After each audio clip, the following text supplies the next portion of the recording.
At long last, we are back with an episode of the Conditions of Our Parole.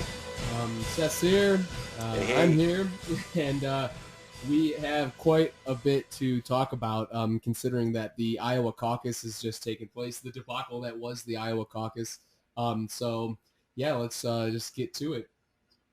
Yeah, I mean, the Iowa caucus happened on Monday night, and we're recording this on a Thursday night, and we're still not sure about the results. I mean, we all know that Bernie won it, but this whole fucking DNC. They have botched this, and I don't know if botched is the right word because I think it might be exactly what they intended to do. So yeah, I mean, we're gonna get into the whole Iowa caucus and the DNC, how they completely either screwed Bernie over, whether it was on purpose or not. I mean, it's they have a track record, so it seems like they did it on purpose. But yeah, we're gonna jump into all the primaries to come. Yeah, exactly. And that's a really good point that you've made, because I think there's a temptation to be like, oh, well, this was just a really crazy mistake that was made by the app developers, acronym Shadow Inc., all that garbage or whatever.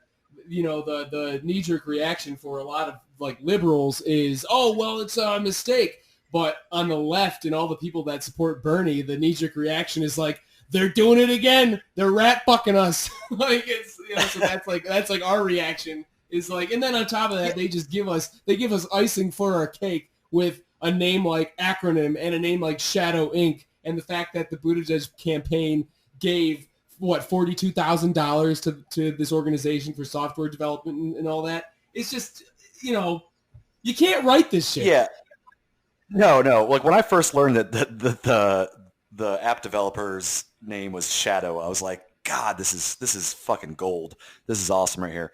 And it's so funny too because the Bernie supporters on the knee-jerk reaction is they're rat fucking us because it's if this is a isolated incident, then okay, fine, mistake, they're incompetent, they're inept, they're just disorganized, whatever. But it's not, it's not an isolated incident. They tried to do this multiple times with other stuff in 2016. For the past year, they've been working diligently, whether it's the establishment media, the establishment Democrats, the DNC, the shills on Twitter. I mean, there's just endless things of like this establishment working to take down Bernie and just take him out of the running. I mean, they are working harder than I've ever seen them work against the Republicans.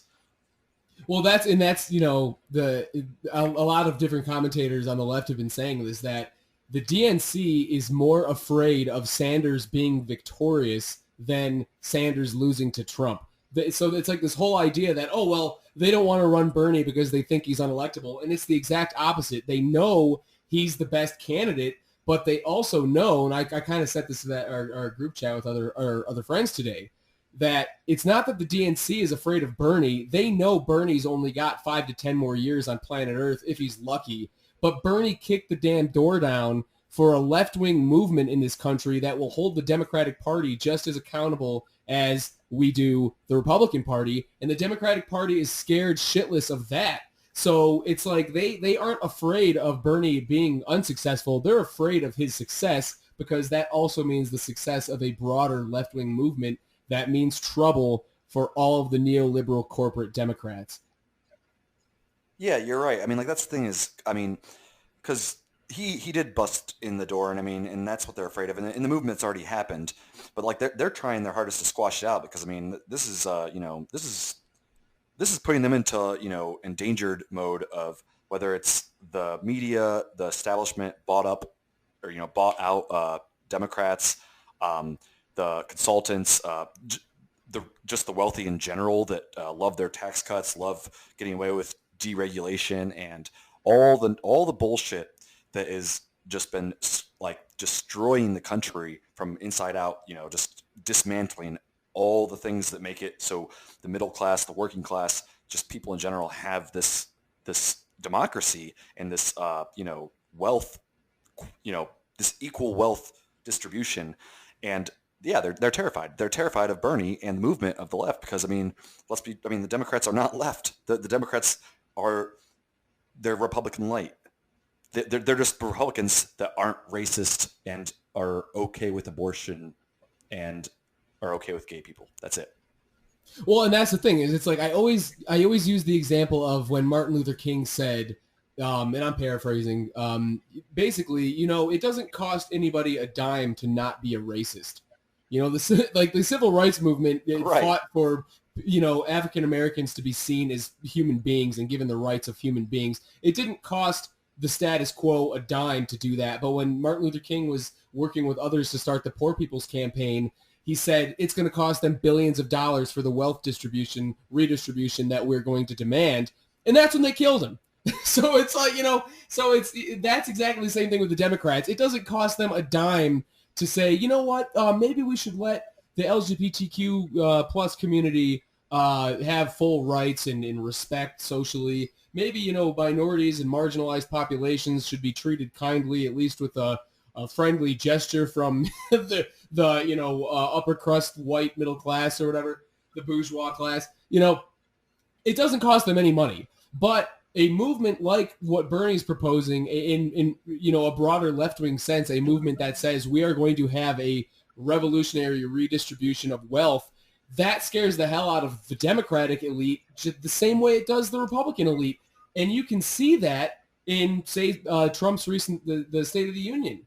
I mean, you see corporate Democrats clapping for the things that he says. You see corporate Democrats clapping for Juan Guaido. Like, I mean, it's ridiculous. Yeah. It's funny. I watched about 5 minutes of the State of the Union, and I happened to get lucky enough to turn it on just in time to hear Trump give a shout out to Juan Guaido, who happened to be up in the stands. And I mean, Republicans and Democrats alike all stood up out of their chairs, gave a standing ovation for the rightful leader. It's like, I mean, it's insane that of Venezuela. I mean, it's insane that they universally, both sides, are okay with just putting to power an unelected, basically CIA plant. I mean, either way, nonetheless, I mean, yeah, they're one and the same. I mean, like you said, it doesn't cost them any money. I mean, yeah, don't take our power and wealth away from us millionaire and billionaires and our, the establishment that we have built to make sure that we stay in power and have all the say of and dictate what happens to the people, and all the money goes to us. And yeah, okay, yeah, sure, black people can do whatever they want. Gay people can get married. Yeah, because it doesn't cost them money. So yeah, there's no difference though. I mean, what's the difference? They both love war. They both love deregulation. They're both okay with tax cuts. For the rich, I mean, yeah, it's one and the same. Yeah, and it's, with the Juan Guaido situation, it's funny because, I mean, you're exactly right. I mean, the Organization of American States, the CIA and all the other just really insidious organizations that promote the sort of right-wing corporate agenda in Latin America. I mean, this goes back to the Iowa situation. If what happened in Iowa happened in Venezuela or Bolivia, we would have already invaded them. I mean, it's so funny that we have the audacity, this country has the audacity to talk about election fraud, or it's the same thing with that Russiagate bullshit. Oh, the audacity to say, they're meddling with our elections. Do you know where you live? Do you know what your national identity is? And anyway, this kind of goes back to the Iowa. Oh, yeah, go on. Oh, I'll just say, yeah. You can't fuck with our elections. We're supposed to fuck with your, other countries' elections, and then our own party's elections. That's all I was gonna say. Is it's funny how hypocritical in both senses of, foreign affairs and domestic affairs. I mean, the Democrats fucking with their own elections against their own party. Right, and I think it was a George Carlin bit where he's talking about World War II or whatever, and he says, we got pissed off at Hitler, not because we thought what he was doing was bad, but he was trying to take over the world. That's our fucking job. That's why we were upset with Hitler. I was like, yeah, it's exactly right. It's exactly right. But anyway, So going back to Iowa and the case of rat fucking, which for those of you who don't know, rat fucking is an American political slang term for just dirty tricks in politics. And it even is better about Iowa because obviously the Buttigieg campaign had quite a bit to do with the development of this app and whatnot. And Pete Buttigieg looks like a rat. So rat fucking is just like it's Perfect. it's artistic. So Yes. anyway, so this app, so acronym, the group that is behind the development and Shadow Inc. and all that shit. So acronym was founded. Uh, so Reid Hoffman, he is this Silicon Valley billionaire, friends with people like what's his name, Peter Thiel or whatever, who's a fucking Trump supporter and a libertarian. Friends with people like Zuckerberg, just a sleazeball. And Max Blumenthal actually wrote a really great piece about this whole situation in the gray zone.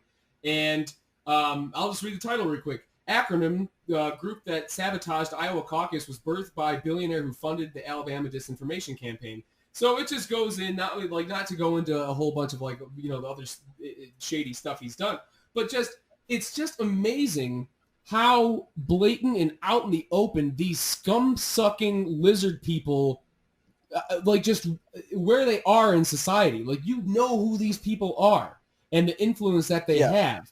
And now it's just, it's like in 2016, there was sort of an idea of, the left is getting screwed over. They're really screwing over Bernie. They're screwing over the Our Revolution movement and all that stuff. And now it's like, they don't even care that we know. It's like, what are you going to do about it? Yeah, it's like we talked about before with in 2016, I mean, they would be like, behind us, pull out their dick and wave it at us, and you turn around and they'd already have their dick back in their pants. They'd look at you like, what? What's up? What are you looking at? Now, they're just fucking in front of us with their dick waving at us like, what are you going to fucking do? What are you going to fucking do, you piece of shit? Like, they do not give a shit now. Like, they are just out in the open. And it's so funny because I was talking to a Pete supporter just like a day or two ago. And these people are the worst, by the way. The Pete supporters, they are unchangeable. They are just straight and narrow of what that's it. Pete is it. That's it. And I was talking to them, and I was like, well, I mean, you don't think it's weird that the day before the caucus, the main poll that that's the biggest poll in Iowa for the caucus came out. One of Pete Buttigieg's people called in and had it canceled because there was some of the one little area they had to scroll down to get to see the last name on the list, even though every single time it updated for a new person, the list was randomized, so it would be equally around. But either way, it's the dumbest thing in the world, and they canceled it. Oh, I wonder why. I mean, we all know Bernie is probably leading that one, so they canceled that. And I'm pointing out to them then. So then we have the caucus happen, and they have this shadow app. It's this shadow app also happened to have Pete Buttigieg's campaign donate or give like $50,000 to it, and it's something like one of Pete Buttigieg's higher up campaign managers is married to the person that there's ties very clearly in there, and some of Hillary Clinton's advisors were involved with it too, so it's already shady there. And then what happens? Oh, it crashes, and then what happens? Pete Buttigieg comes out and declares himself, just like Juan Guaido did, victor of the night, even though there was no proof of that. And then the DNC for days kept just kind of sprinkling out oh, here's 62% of the vote and has Pete in the ahead, and they just kept doing that until it got to 85%, and then from 85% to 95%, that was the percent that also all of a sudden happened to be all of Bernie's biggest precincts where Bernie started closing the lead. And then literally, as soon as Bernie was 0.1% behind Buttigieg with 4% more to go, Tom Perez fucking comes out and goes, we're going to stop there and we're just going to recount. And it's so ridiculously blatant right here. And the guy was like, oh yeah, keep drinking the Kool-Aid, man. He's like, nice conspiracy. You sound like a Trumpist. I'm like, dude, that's not a conspiracy. I just told you facts. Sure, I think that the DNC had something to do with it, but I'm just telling you, literally all of those things were just factual things that happened. All of them. Yeah, and it's on top. Look, the Pete supporters, at the Women's March, I think I told you about this. In the recent Women's March in Reno, I was there with the Central Labor Council, with the Bernie supporters. We have a Workers for Bernie group out here, and the Pete group had the most resources and were the most organized overwhelmingly. They were not a large group by any means, but they were doing chants. They had all sorts of stuff. They were walking around with giant pictures of Pete's face. And it was really creepy to me because it was like, that is such an inorganic movement, if you can call it a movement. It is so creepy to me that it is like he is just the favored person by the establishment right now because of the fact that, I mean, they just saw how embarrassed Joe Biden was by Iowa, but we all knew that was going to happen. But anyway, getting back to this whole app situation and how it is connected to the Buttigieg campaign, yeah, Tara McGowan. So she was a journalist and she worked for Obama for America. Yeah, she is married to a senior advisor in Pete's presidential campaign. And so this Hoffman guy, he's the founder of LinkedIn.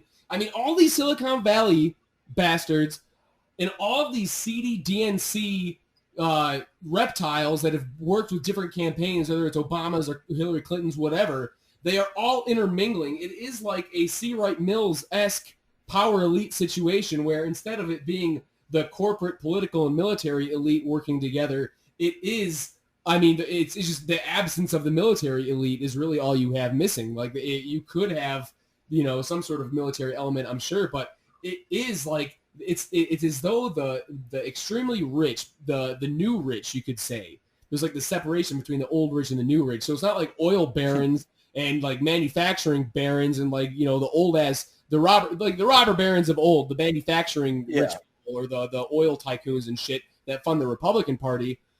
It's instead these Silicon Valley fucks who are working in conjunction with the DNC to, it's like a kinder, gentler boot on your throat of, hey, we care about LGBTQ plus rights. We care about minority rights. We care about women's rights. We're going to try to prevent you from getting an abortion.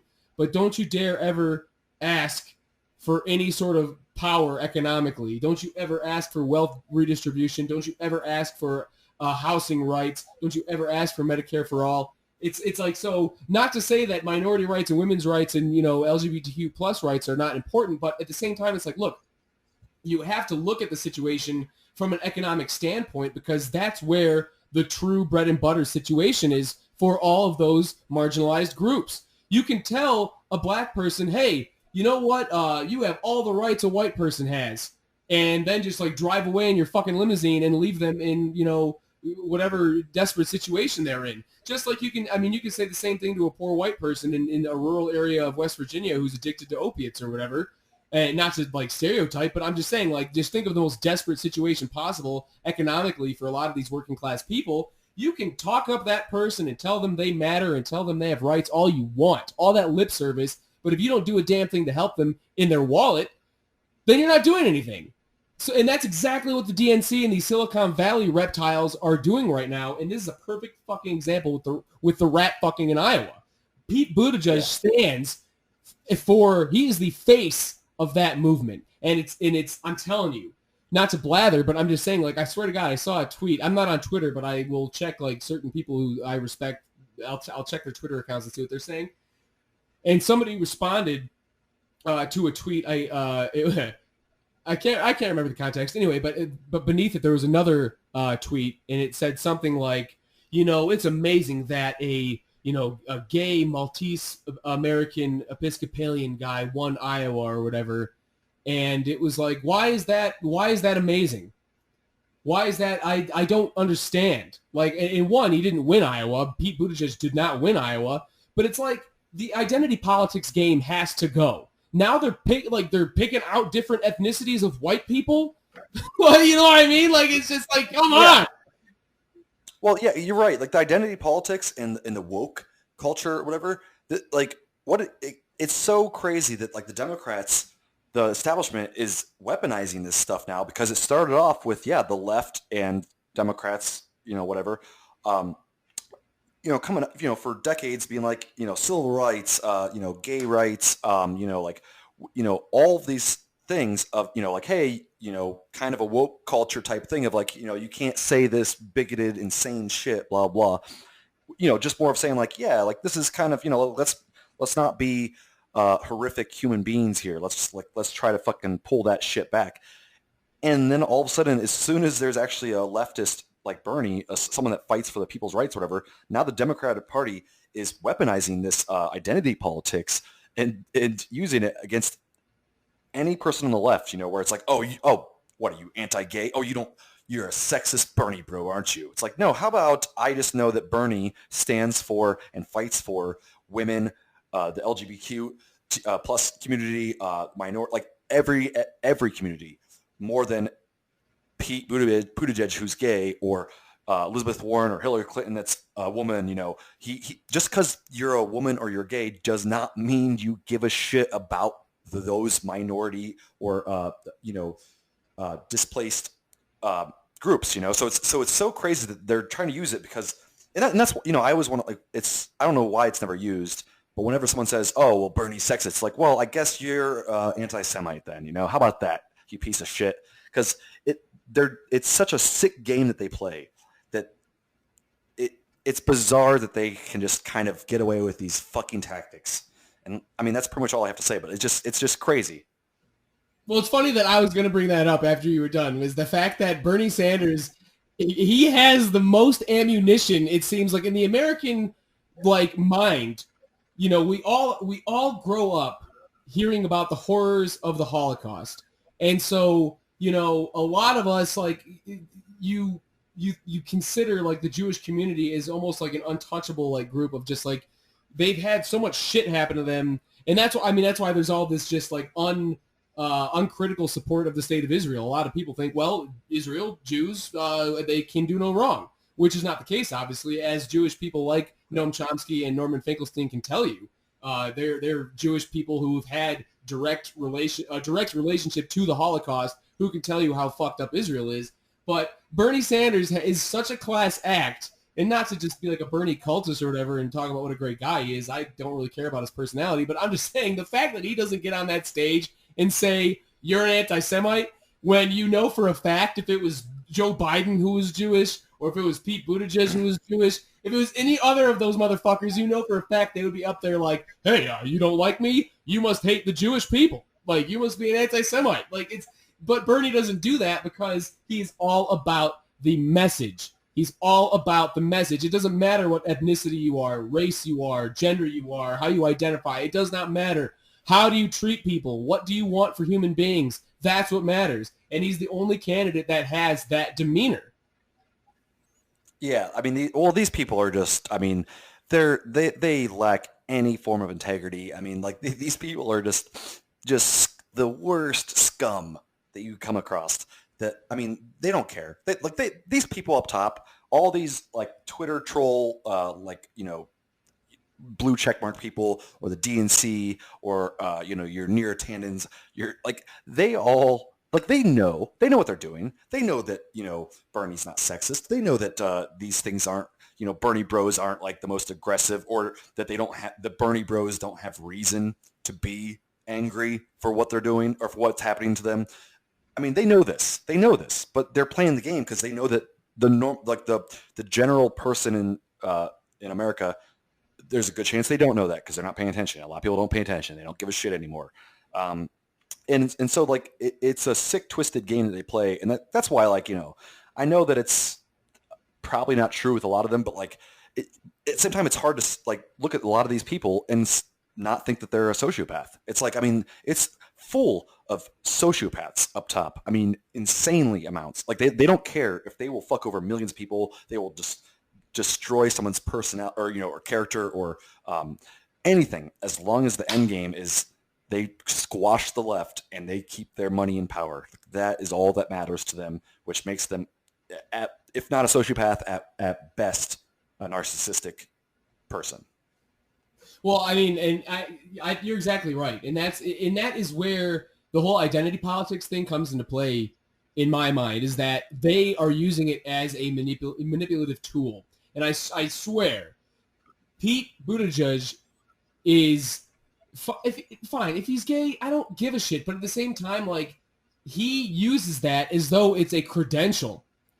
Even Barack Obama, as much as a fucking slimeball asshole I think he is, he did not go around acting like I'm black, therefore that's my credential to be president. He did not. I mean, and look, if you look at the Hillary Clinton's campaign against Barack Obama, all the racist shit they did against him, insinuating he was eating exotic animals and was a Muslim and would show him in Arabic garb and all that kind of stuff, all that bullshit anyway, I digress. But what I wanted to bring up is the whole fact that, yeah, this identity politics thing, as though marginalized people or women or whoever can do no wrong. Look at Janine Áñez, the interim quote-unquote president of Bolivia. She is a racist, fucking horrible monster lizard person, and she's a woman, so I guess that's okay. Like, you know what I mean? Like, that is the liberal mindset. So, you know, you could be, sure, if you are a mass murdering psychopath, whatever, fine. But do you come from a quote unquote marginalized community?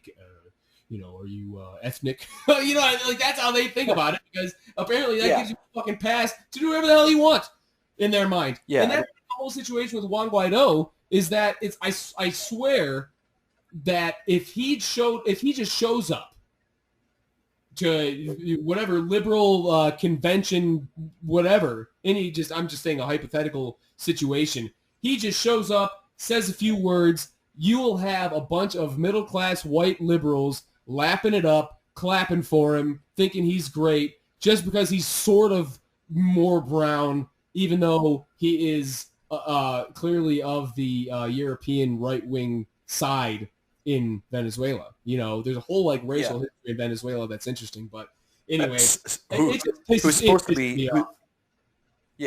to be represent, or you know, the quote unquote rightful president of a South American fucking country. You know, it's like, I mean, he doesn't. Yeah, you're right. But like, let's get back to Iowa for a second. I mean, you know, I was seeing yesterday too is that like, here's the crazy part is that like, you know, what do Democrats bitch about constantly with the 2016 election is they say, oh, well, Hillary won the popular vote. Blah, blah, blah, blah, blah. Oh, it's not fair that people are underrepresented in certain areas, blah, blah, blah. Well, what the fuck happened in Iowa? You know what? Like, Pete won the rural areas. Bernie won like the college campus areas, the big city areas. He won all those. And Pete won a lot of the rural areas, which apparently hold more clout.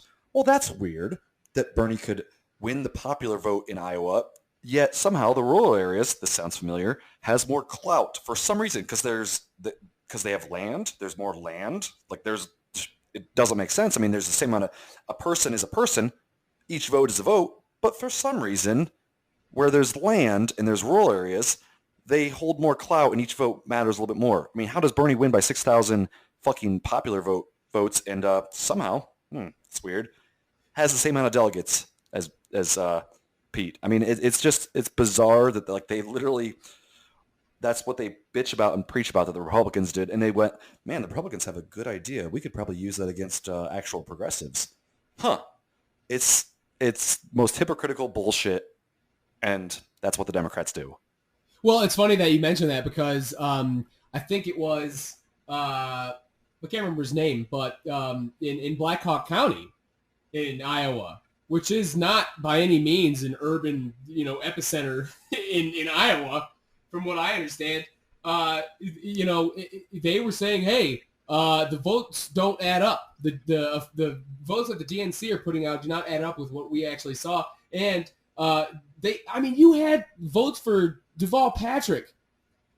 You had votes for Tom Steyer. Like, yeah, I figure Tom Steyer is going to get some just knuckle dragger, mouth breathing votes, but like Deval Patrick, nobody could. But AJ, Jimmy Dore was saying, where did out of the lineup? Well, but hold on, but let's not jump to any conclusions. Where did all the votes for Deval Patrick come from? Where was that? Bernie Sanders. How? Oh, right. Oh, that's so weird that always, every time, coincidentally, whenever there's a fuck up, it always seems to be against Bernie Sanders. It's just kind of odd. I mean, just coincidental. I mean, I'm sure it's just coincidental, right? Yeah, exactly. Every fuck up every time there's a fucking poll that shows, the other is Bernie Sanders, or when they have like fucking the wrong numbers and they have someone that has the second most percentage, but yet they're on the fourth tier down, it happens to be Bernie every fucking time. Yeah, so it's like, oh, what a coincidence that all of your mistakes fuck over one guy. Huh, interesting. And, it's like, so how many, I don't know. Well, I do know. It's the thing about the popular vote, it's funny that you mentioned that because there is footage of Pete on stage. I think it was at a CNN town hall saying, I think that if you win the popular vote, then you win. Like that's how it should be counted. Yeah. It's like, okay, yeah, that's exactly right. You fucking lost by like 6,000 plus votes.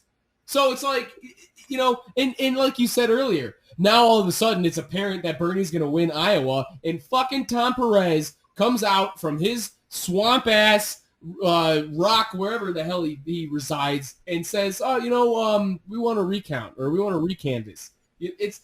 They cannot help themselves. They are so, and here's what really pisses me off about it, is all that says to the American public is, it says two things. You're too stupid to realize what's going on, and if you're not too stupid to realize what's going on, there's nothing you can do about it. So go kick rocks. Yeah, that's what's the most infuriating thing, especially this election cycle, is they've gotten to a point where they know that there's a ton of people paying attention now. They know there's a bunch of people that see this bullshit, and they're just saying, fuck you. We don't care. We know you know. We know this is obvious. We know that we're doing it, but we're going to come out and say, oh, who knows? I don't know. The counts got messed up. It must have been the app that was completely legitimate. Like, they know that we all know, but they don't give a, like, they know that there's enough people that don't know. And well, for one, I think they're in panic mode. I think that they're in full on panic mode right now. So like they're trying all this, like they're getting to the point where they're just showing their hand because they don't know what else to do. They're like, well, they're scattering around trying to figure out like, what can we do? We'll fuck them here. We'll do this. Who cares?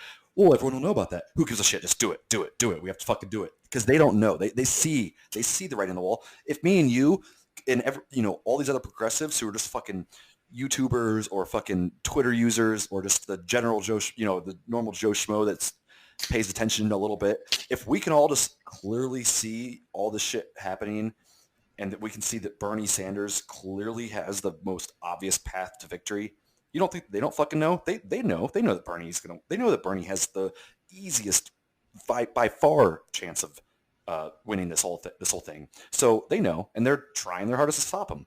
I mean, it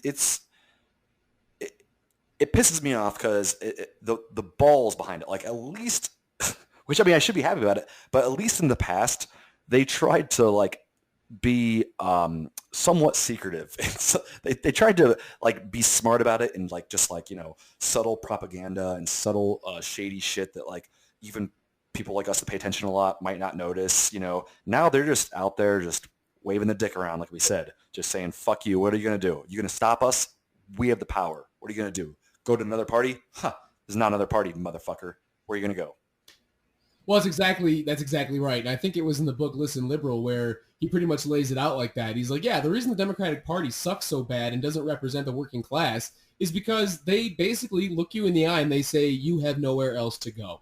And I think that the generation that's coming up now, as far as like not the younger ones, but millennials, as far as like our generation, I think, it sounds really conceited, but I'm telling you, like I think the best shot the fucking world has, because look, I mean, as far as like progressive voters, as far as socialists and left-wingers, whatever the species of left-winger, it's overwhelmingly popular, those positions with millennials, and look, the DNC, the thing is about a lot of the people within the DNC upper strata, and a lot of the people who support corporate candidates like Buttigieg or Warren or Biden, etc., those people are either not from a working class background, or they are and they made it out somehow, and now all of a sudden they identify with the bourgeoisie. They identify with the comfortable middle class. So the thing is that you and I and a lot of other people came from households where there was a distrust of the government already. I mean, in our cases, mine was from the left and yours was more so from the right, even though you rejected that. But it was still like a suspicion that shit is not designed to help you out.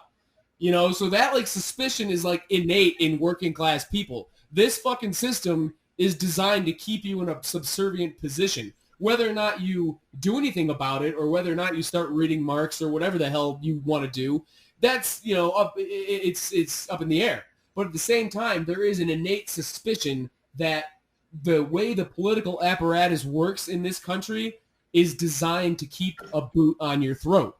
And so a lot of these people, like I said, they've either grown up in an environment where that was never the case, and they think the system works fine, and they think taking bribes from lobbyists is fine, and that if you vote D, you're doing a good thing.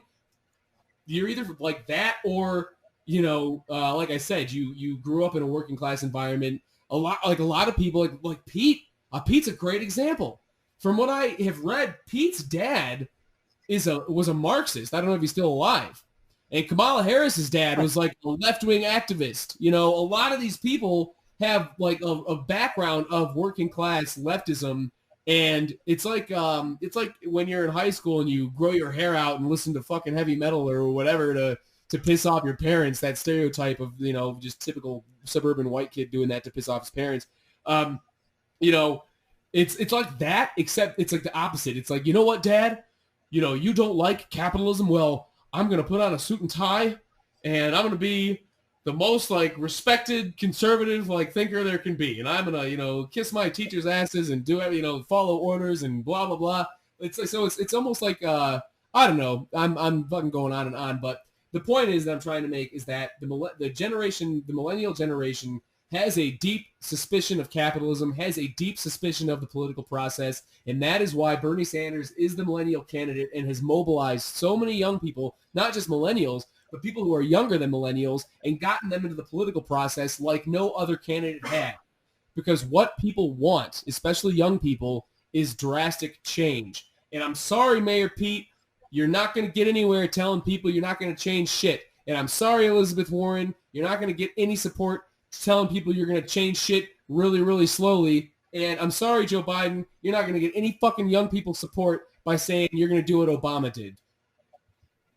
Yeah, well, Biden, he's suffering brain rot. So he's just, Biden's out, which that is, the Iowa caucus was great for the fact that Bernie he's the winner. But like the next best part is Biden. The fact that Biden got fourth, possibly fifth, it is gold. It is gold. That is what we needed to happen. Like, so actually that's the best thing is that like Pete, sure, he tied Bernie, maybe, who knows, probably didn't. But Pete was actually the best person to have win or tie Iowa. Because if Biden did, then this is still a fucking hard race. But like, Biden getting fourth or fifth, he's all about out now. Biden, it's funny how quickly the tides turn with that. Because, Biden's chances now have dramatically went down. He doesn't stand a chance.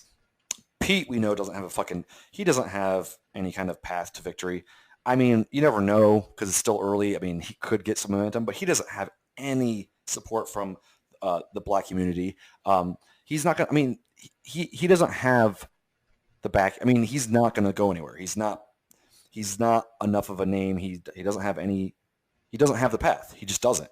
And so really, there's really no, to me, it seems like it's very clear that Bernie is going to steamroll this primary. Like, I think he's going to steamroll it. And I just threw this out there earlier, but like, what I think is going to happen, this is how crazy these people are, is I truly believe, why do you think that Bloomberg's not even bothering in the early states, yet he's thrown $200 million of his own money into his campaign and ads, is because he was a Republican. He was a Republican. And then he just switched to the Democratic Party. And what he's going to do is he's going to run as a Democrat, put his name out there for 5-6 months straight through ads and just pure fucking money. And he was the failsafe. If he didn't want to do the first 4 states, because if Biden was taking off and doing what they hoped to do, or Pete, whatever, then he would probably back away and be like, okay, whatever, Biden's got this for us.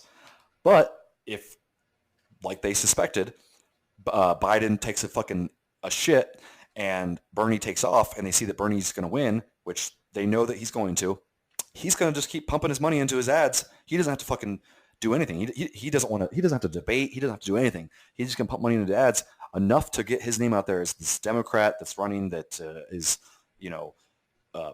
your well-to-do, former New York mayor, blah, blah, blah, just so that if Bernie takes off and it gets into the general election against Trump, Bloomberg will run as a Democrat or independent or whatever, he'll run as the independent, and he'll take up 5 or 10%. And since he ran as the Democrat, he'll take those votes away. Like, I truly think that's a thing that he's like literally their last ditch effort. Even if it destroys the fucking Democratic Party, they are better with destroying the Democratic Party and giving the fucking election to Trump via Bloomberg running as independent and taking 5 or 10% of that Democratic electorate than they want Bernie in. Like, that's how sick these people are. And that's why I know this is a conspiracy. It's not like we know this, but like, is it really a conspiracy? Because these people are sick, and what they care about most is keeping their power, their money, their capital,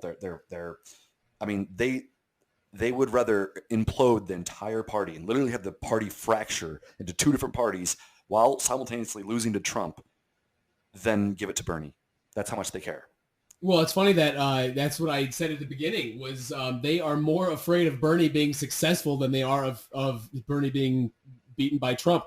It's like I keep telling people, how much of a resistance is the resistance? It's fucking not, okay? If you are the resistance, quote unquote, then why are AJ, you voting? Didn't you see Nancy Pelosi tear up those papers? Well, that was what was funny. I said to people, yeah, it would have been nice if she tore up Trump's military budget. Would have been nice if she tore up his Patriot Act spying powers, but they didn't. They vote. The fucking Democrats vote for everything Trump tries to put through. They fucking tout his U.S. Mexico Canada plan, the USMCA. They tout that as like something that's like so much better than NAFTA. So much so that they even got fucking Richard Trumko, he's the president of the AFL-CIO. They got him to send out an email saying it's better than NAFTA.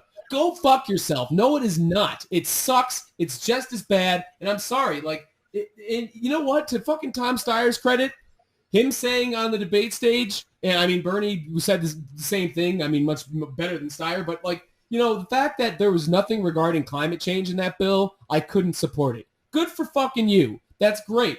And on top of that, it's like, look, that's what I'm saying about this whole, like, the Democratic Party. They don't care about Trump. The reason that they don't like Trump isn't his racism. It isn't his economic policies. It isn't his foreign policy. It's that he embarrassed their queen. He embarrassed Queen Bee. They tried to shove the most disgusting, despicable, loathsome creature in American politics down our throats.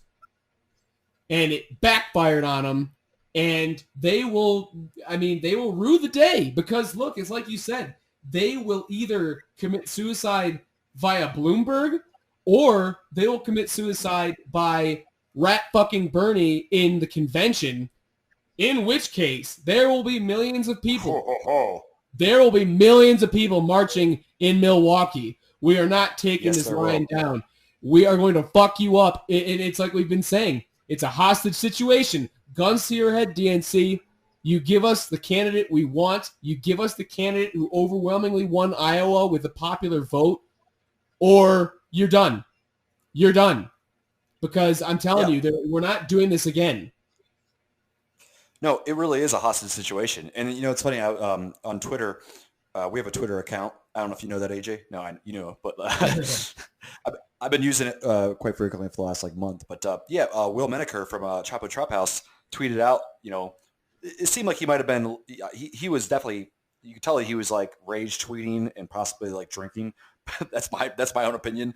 But he tweeted out, basically saying that hey, if you fuck Bernie, I have a fucking podcast with hundreds of thousands of people that listen to me, and I'll tell you what, we're not going to vote for Bernie, or we're not going to vote for your candidate if it's not Bernie. We're not going to do that. And there was so much outrage. I mean, there was people retweeting his shit and being like, oh, this fucking privileged, white podcaster that, is more okay with children in cages than blah, blah, blah, blah, blah. And it's like, yeah, motherfucker, we're not okay with children in cages. But you think that it's any better having just going with the fucking roll and be like, okay, we'll put Biden in, and business as usual. So you know what?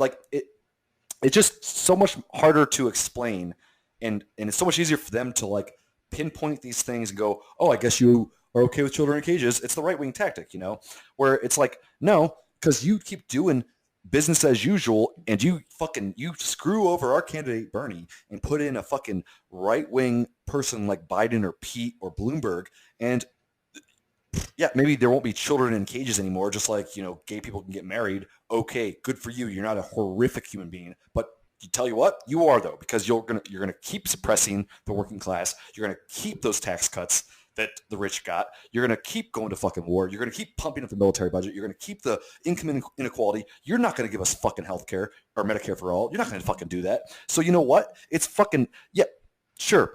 If we don't vote for anyone but Bernie, then Trump might keep some children in cages. But you know what? If we do vote for someone that's not Bernie, and we do, anyone that's a Democrat, well, wealth inequality is going to get even worse. We're going to still go to fucking countries and bomb the shit out of them and start fucking wars where there's going to be thousands and if not millions of people that fucking die.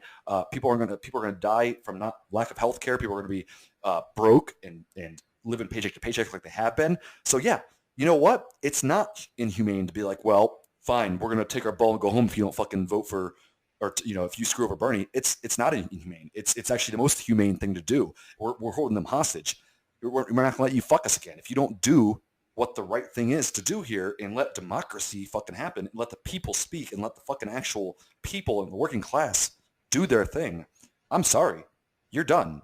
We're done. We're done playing this fucking game where it's vote for hey, just go for the lesser of the two evils, even if the lesser of the two evils fucked over the one person, the best fucking politician we've had, and the best chance of the best possible president in the last America's history.